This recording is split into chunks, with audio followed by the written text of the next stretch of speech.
So how do we make Web3 more accessible? I believe there are three pillars: authentication and identity, wallets, custody, and ramps, and protocol level improvements. Number one, there's not a one size fits all. And I think we often get pulled into these camps where we feel like when it comes to authentication and identity, you have to be entirely decentralized or entirely centralized.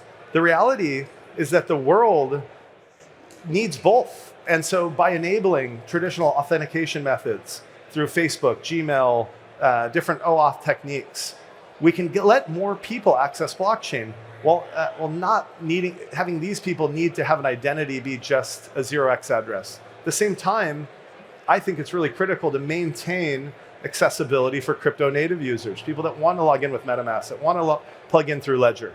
And so these are not mutually exclusive goals. And I think the best projects of today are recognizing this and attacking the market with the idea of being seamless in mind and still being able to attract, the early adopters, okay?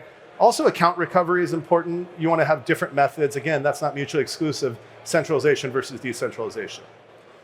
Next piece would be wallets, custody, and ramps. So, hey, we've got to make it easier for people to store their assets, easier for them to retrieve them, recover them. We need to have multiple types of custody solutions.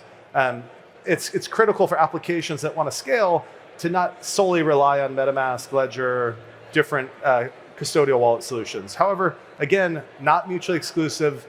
Both these worlds can coexist. Ramps are also very critical. Letting a user be able to go directly from fiat to crypto in a seamless fashion through scaling platforms as opposed to just the Ethereum mainnet is crucial. Last thing I want to say is beware of Omnibus storage models. This is where you have an NFT that's minted, it just sits in one wallet, nothing ever happens with it, and then you just have a Web2 application. And then people just use a product like, oh, look at the NFT I own. Well, they don't really own it.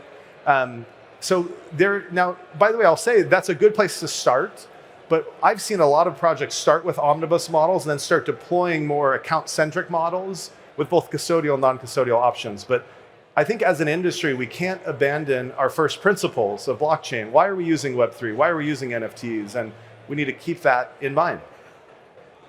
Okay, economics. Economics matter a lot. If you had to take a $10 taxi and you had to pay a $10 fee on top of that, you would not be very happy, right? Same thing's true with an on-chain transaction.